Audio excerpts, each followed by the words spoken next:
disciples from foreign countries. And in January of that year, there was a Ard Kumbh Mela in Prayag. And Srila Prabhupada took them all there, where they did Nam Kirtan, Prasad distribution. Prabhupada was lecturing every day. And then in 1977, even though Srila Prabhupada's health was very difficult. In fact, it was the last year of his pastimes on this earth. Despite all inconvenience and the freezing cold there, he personally went to join his devotees at the Kumbh Mela in Prayag, just to put that emphasis of the importance.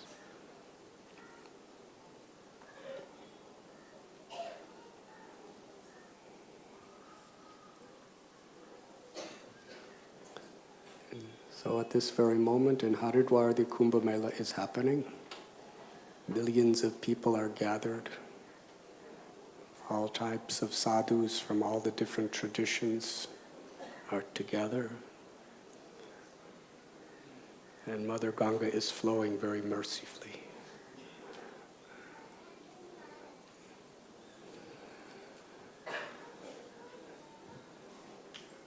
I will speak for just a few minutes about how the original Kumbh Mela, or the very origin of this festival. It's described in Srimad Bhagavatam, 8th canto. And Krishna, he stages things in such a way to give the most crucial lessons to the world. Because in order to make spiritual progress, not only philosophy, but stories of how people follow the philosophy, and also stories of people who do not follow the philosophy, of what happens. And when Krishna wants to speak to the whole world for all time through holy scriptures, he makes his lessons on such a grand scale, with such powerful personalities, that lesson remains. Yes? It's like if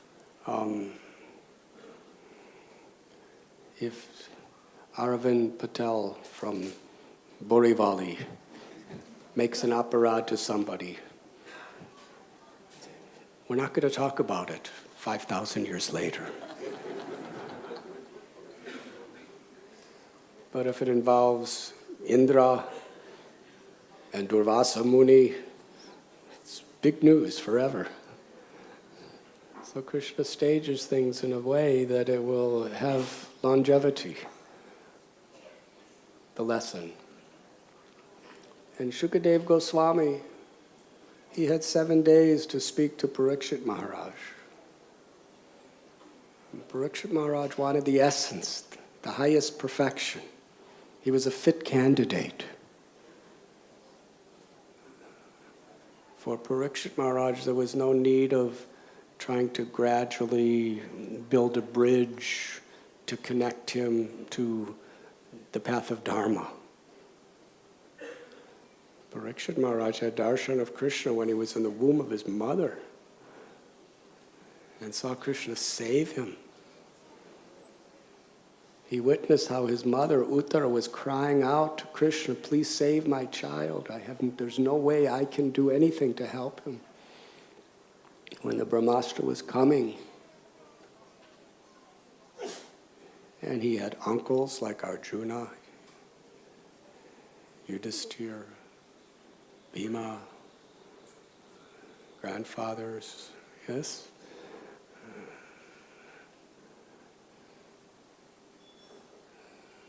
very special person. And when he was cursed to die in 7 days, he had the most powerful armies on earth. He could have marched to Samikrishi's ashram, punished him for this misdeed of his son. But Parikshit Maharaj understood the will of the Lord.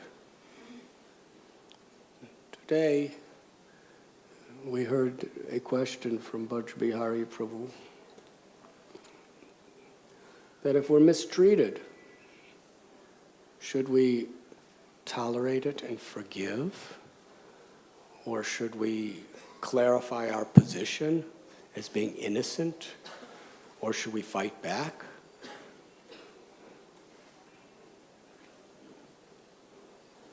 According to how we could best serve the interests of God, that's how a devotee decides. Bhima, he was a very, Ananda Vrindavan Prabhu asked the question, it's very tempting to be like Bhima. To fight, to eat, so many things. But actually Bhima was a great Vaishnava.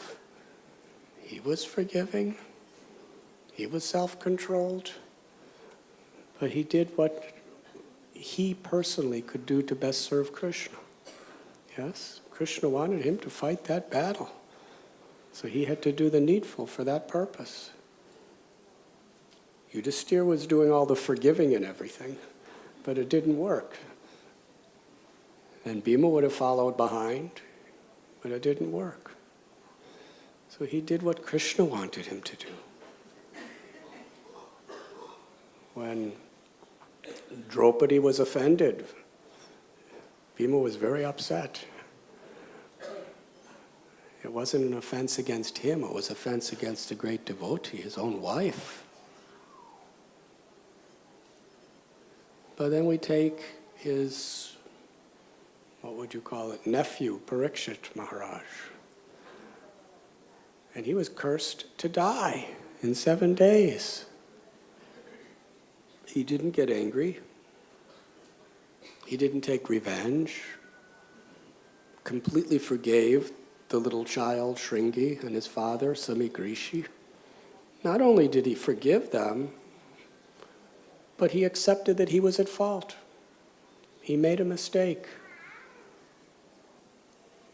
And he took it as the Lord's blessing to be cursed to die in 7 days. And because he did it this way, he staged the Srimad Bhagavatam. So he was simply doing what would be best for the interest of Krishna's desire, to help the fallen souls in this world. So we find Parikshit Maharaj and Bhima Maharaj, they appear to be doing very different things, but actually they're one. They're both doing what would best serve the interest of the Supreme Lord. They were both like puppets surrendered to the will of Krishna. So when Sukadeva Goswami was under that banyan tree on the bank of Ganga, with Parikshit Maharaj hearing his questions and seeing his sincerity, he took the most important, essential histories, not only of this universe, but of a whole wide spectrum. Shukadeva Goswami was a self-realized soul. His father was Vyasadeva, who's Trikalagya. He took the essence of all knowledge and the histories that portrayed that best to teach people the path of how to attain pure devotional service. And it's very interesting how the Srimad Bhagavatam chronologically progresses. In the 8th canto, he elaborately explains the surrender of Gajendra, who was not a human, he was an elephant. And how he was big and he was strong and he was proud. He was the king of the jungle. Even the lions and tigers would offer all respects to him in fear. But in that situation, even though he was the biggest and the strongest of everyone, in this material world, whether you're a demigod or an elephant, or anything in between, or an insect, situations will come beyond our control. Material nature is so expert at getting us. Nothing could harm Gajendra. But when he was in the water, for those moments, and he wasn't in his own element, he was struck by a crocodile. Now on the land, Gajendra could have crushed that crocodile in moments. But in the water, the crocodile had an advantage over him. So it was very inconceivable. He just happened to be in the right place at the right time to be defeated. Otherwise, nothing could have harmed him. And please know that he was not living in, he was not living in the forests of Kerala. He was on a heavenly planet. Very special place. But still, the crocodile got him. And he fought with all of his strength, with all of his might. But as time progressed, he understood there was nothing he could do. He was actually on the verge of death. He was about to die. And there was nothing he could do about it. It was a situation totally out of his control. Now this is extremely painful. Because when we come to this world, we want to be controllers. And when situations are painful, miserable, and totally out of our control, it's not only humiliating, it's miserable. But it was that situation in which Gajendra gave up his attachment to his elephant body and his elephant mentality and all the material possessions all around him, because he knew it was all going to be taken away in a second. And at that point, when he gave up this bodily conception, knowing it wasn't going to last, and he gave up all of his illusions that he was the proprietor and he was the controller and he was the provider, then he remembered his devotional activities from a past life. He was a devotee of Vishnu, and he learned many prayers. And he plucked a lotus flower and put it in the air and offered it to Krishna, and offered his prayers of love, prayers of surrender. And amazingly, Gajendra was not asking, please save me from this crocodile. Please save my life. His prayer was pure devotional service.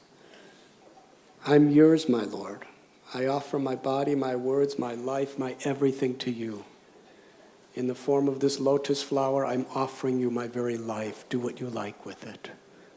I'm yours. And Krishna came down and saved him. But how he saved him is interesting. He didn't just save his life and tell him, now you go back home. He saved his life and then gave him a spiritual body, put him on an airplane and sent him to Vaikuntha.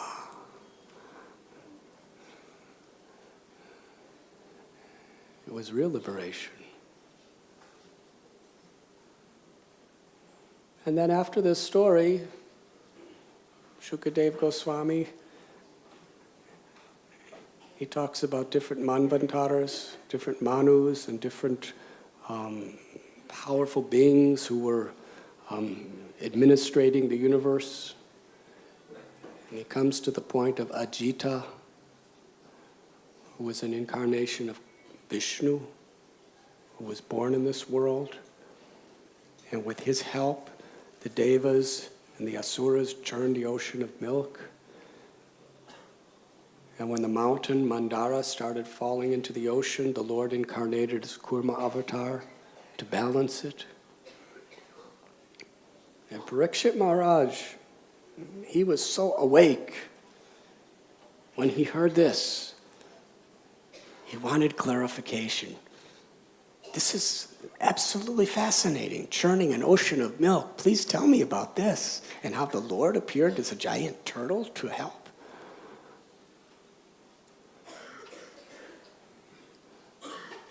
And the story begins again with Indra. Now, when we talk about Indra, two things. We should, with great respect, because he's a deva. And his mistakes, when they're in the Srimad Bhagavatam, he's serving the purpose of the Lord. So we should understand, if your mistakes were going to be recorded forever in Srimad Bhagavatam, then we would acknowledge your mistake as being something very holy. But they're not.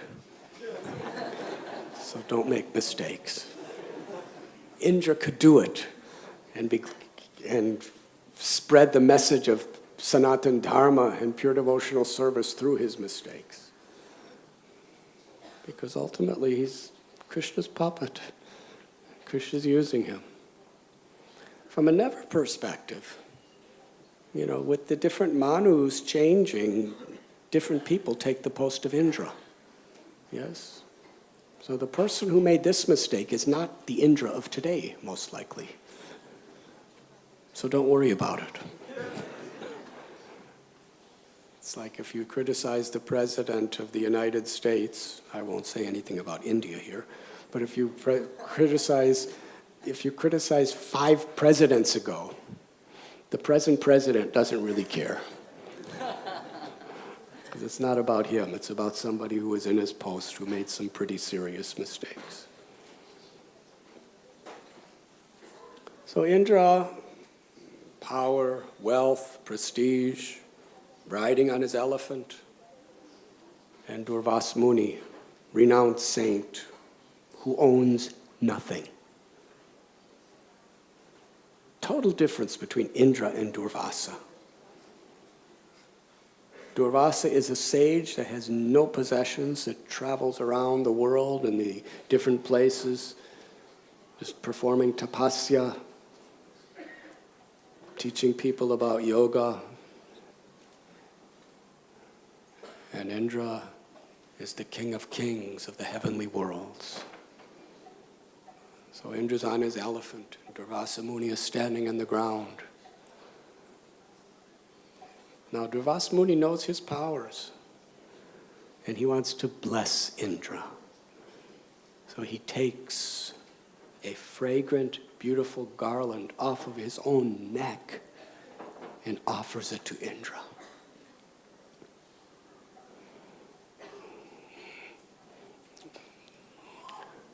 Sometimes, when you have a lot and you really think yourself great, you cannot be grateful. If you're grateful, it's very unlikely that you'll ever make any serious offense to anyone. But if you're ungrateful, it's inevitable that you will. A grateful person thinks, I don't deserve anything. In fact, I deserve so many difficulties in my life. And if somebody does good for me, if somebody tries to help me, We feel so grateful to that person. And even if things go wrong, and we're put into a suffering situation, we're grateful. We're grateful that it could be worse, and it's only this. Tateinu kampam susimikshimano. Or we're grateful because it's an opportunity to turn to God. We're grateful because it's an opportunity to learn something.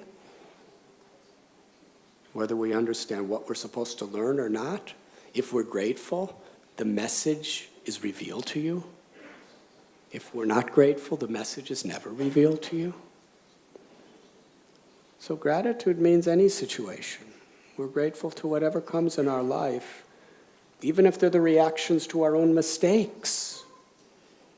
We're grateful that God, through material energy or directly, whichever way, is trying to rectify from making these mistakes in the future.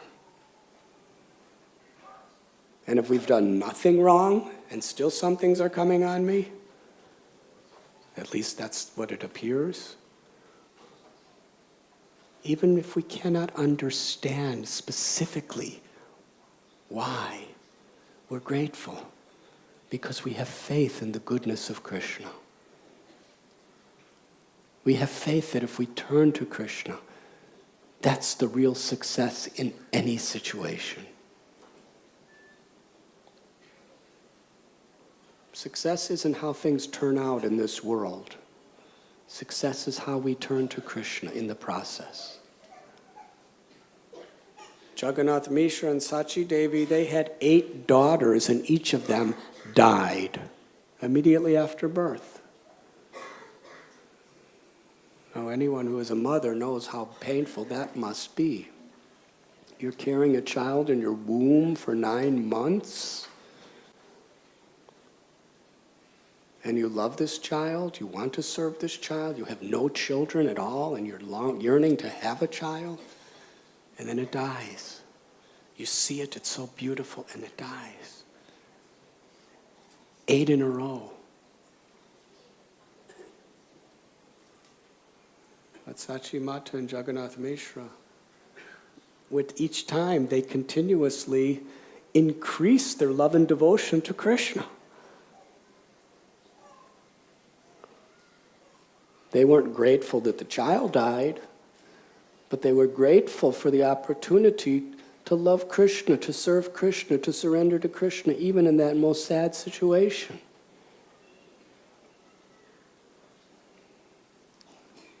Then they had a son, but he soon left home and took sannyas. Very difficult life. And when Krishna, in the mood of Radha, entered into the womb of Jagannath Mishra and Sachi Devi, he remained in the womb for about 13 months. Hare Krishna. Now, for you brahmacharis, you don't understand what this means. That's a long time. That's almost 1.5 times a pregnancy. So everything was happening, and they were grateful. And the result, Lord Gauranga Mahaprabhu became their son. They were really grateful. But then he took sannyas and left them. So through these beautiful incidences, we understand what gratitude really is. To see the opportunity. But when we become proud, we cannot be grateful. Actual gratitude is a symptom of humility. Trinadapi sunichena taro ibasi hishnuna amani namane dena kirtaniya sadahari. To be humble like grass, tolerant like tree, offer all respect to others and expect none in return. That is the formula by which one could truly take shelter of God through His holy names. Because when we're humble, we can actually be grateful.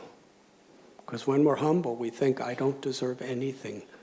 Whatever apparently good or bad is coming, I'm grateful for the chance. It's a gift of God. And I know what to do in this situation. To bow one's head and turn to God with love. That is gratitude.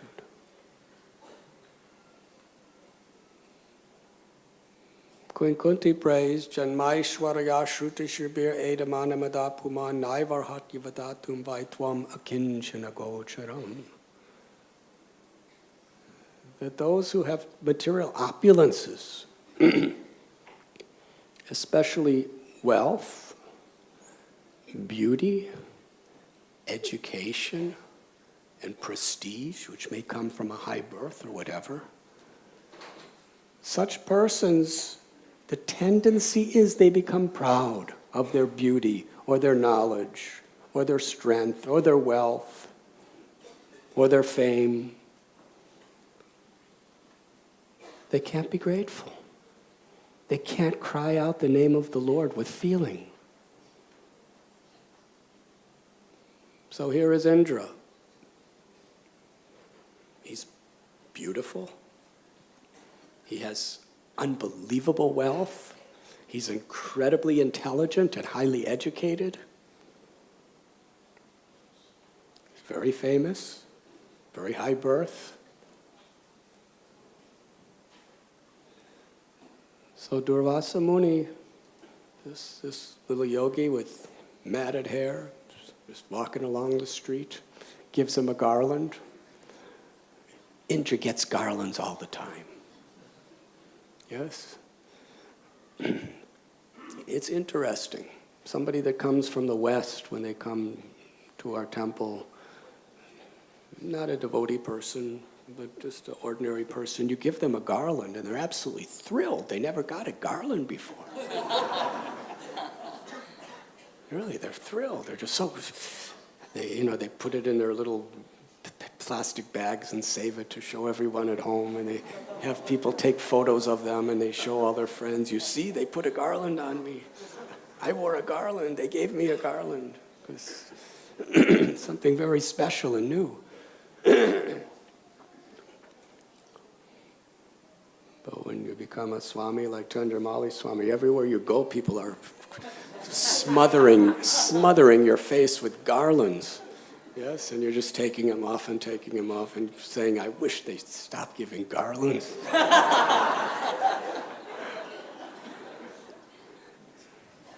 So we take things for granted. We take great things for granted. Now, a great personality doesn't even take the simplest things for granted. Srila Prabhupada was like that.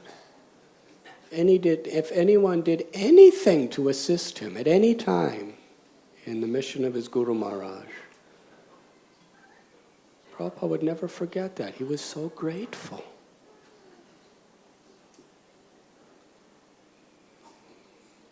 Whether he was just coming off the Jaladuta and he had nothing,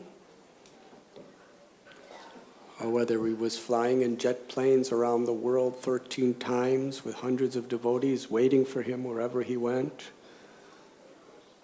whether he was staying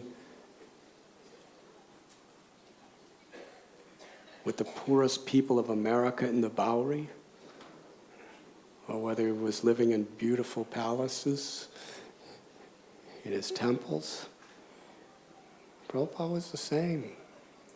He was grateful for even the simplest thing, whether it be a flower offered or just the enthusiasm of a devotee service. So here we find Indra, because he was proud, he couldn't appreciate the simple gesture of being given a garland. Yes? And therefore, instead of seeing the blessing, he just saw it as something very ordinary.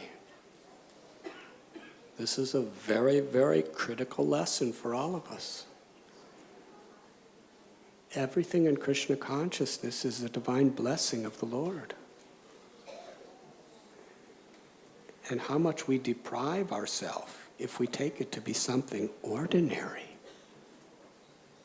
Every time we sit down to chant the holy names, every time we hear from a Vaishnava speaking, every time we open the Srimad Bhagavatam to read Prabhupada's purports, every time we come before the deity, every time we receive prasad, we are receiving divine blessings. Factually, it may have taken us millions of births of being born, struggling, and dying until we finally get these blessings. It's not ordinary.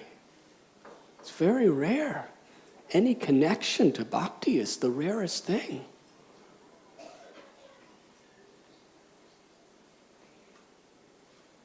But we benefit to the degree we're actually really grateful for it. Because when we're grateful, we're going to acknowledge it, and we're going to respect it. We're going to reciprocate with Krishna and with his devotees for giving it. But for Indra, it was just another flower garland. The Apsaras, the Gandharvas, the Siddhas, the Janaras, they're all giving him garlands all the time. Here's another one. So he didn't see the beauty of God's grace in this garland. He wasn't grateful. What did he do with it? He recklessly, carelessly just threw it on the trunk of his elephant. Now, elephants, we just read about Gajendra just before. Very interesting, because we're two elephant stories, one after another. Now, if Indra was riding on Gajendra before the crocodile, Gajendra probably would have done the same thing. Yes? It's interesting, because when Gajendra was in the mouth of the crocodile, please listen carefully, because this is an interesting point. When Gajendra was in the mouth of the crocodile, he plucked a lotus flower and offered that flower with love and devotion from the heart of his hearts to Krishna. Yes? Because he was totally humbled. He was grateful for the chance. Before I die, I'm offering my life to you, my Lord. Thank you. Now here is a whole garland of flowers.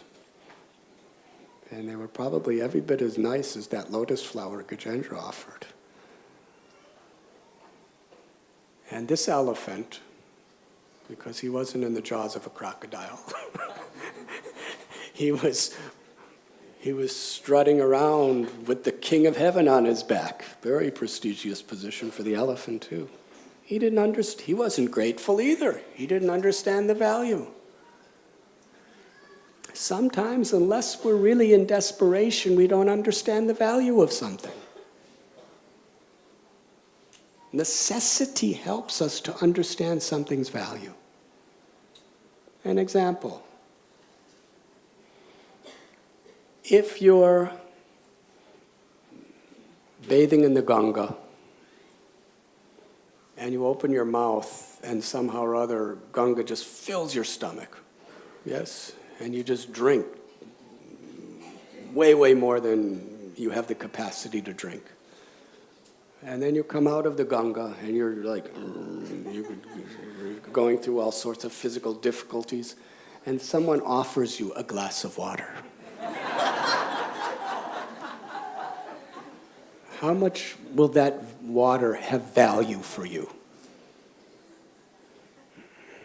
Depending on who you are, you may just throw it down, or you may just say, well, later.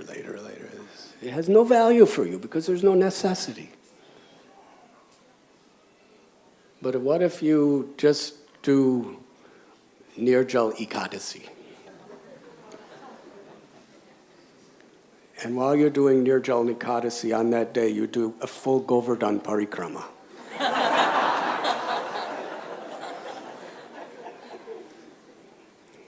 And it's the month of June before the rains, when it's at the hottest point. Yes? And somebody offers you a glass of water. What is the value that that glass of water has for you at that point? It has it has life-saving value because of necessity.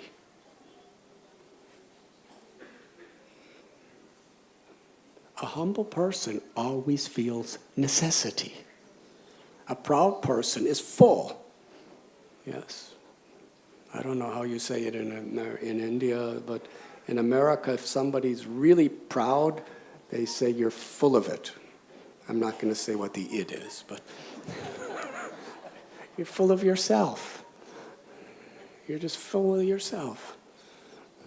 And therefore, you can't really appreciate anything of anyone, really, from your heart. You can't be grateful because you're just filled with yourself. But a humble person, it's like you're empty inside. And when you're empty of your ego, when your ego is empty, then you can actually be hungry.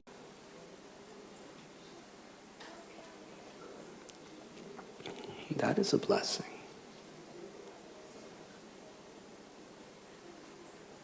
Then, whatever blessing, whatever mercy has, we recognize its value. And we're grateful that we're receiving it, and we reciprocate with a thankful heart.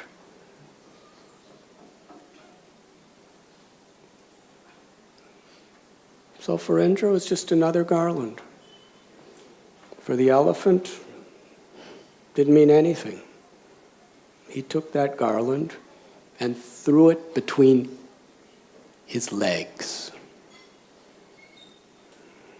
And being between his legs, the legs came together as he was walking and crushed, smashed the garland. And then the garland fell to the ground, all smashed on the street side. Durvas Muni. Krishna uses him too.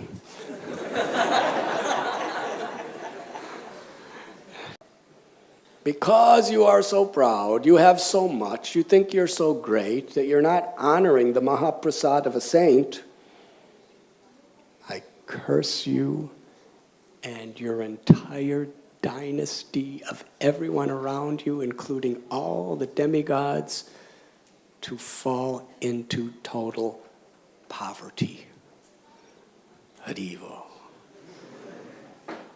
Now, Queen Kunti said, Akinchana Gocharam. That means it takes one who is in poverty to cry out the name of Krishna. Now, poverty doesn't mean necessarily that you lose everything you have in this world. Because even people could lose everything they have in this world and still be proud. That means it's not bona fide poverty. Real poverty means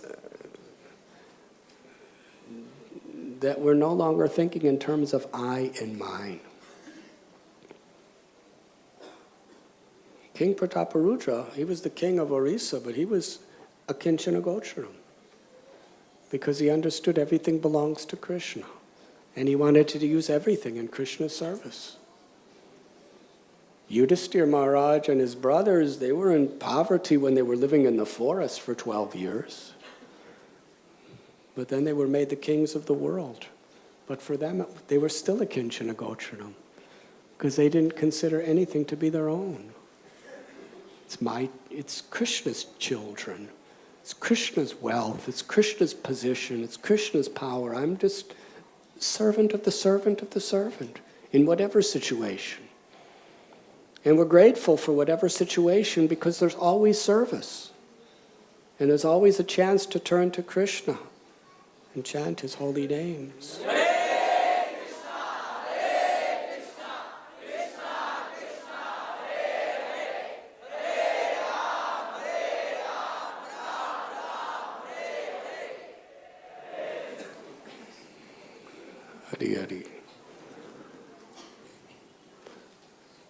So the asuras took advantage of the situation and attacked.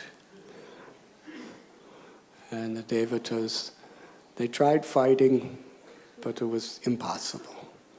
And all they could do is run away and hide. Now, this is really an embarrassment. In front of their wives and their children and their subjects, they're running away and hiding. They lost everything. But what did they do? First they tried their best, but it was totally out of their control.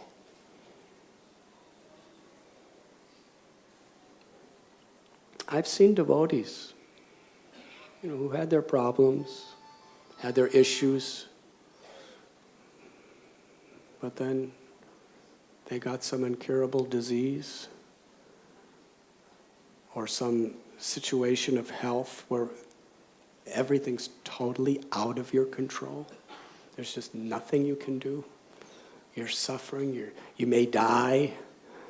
You're like Gajendra in the clutches of the crocodile of disease or some other complication. And it's amazing how such sincere souls, they grow spiritually like never before. Because they recognize their humble position. They take shelter of the Lord.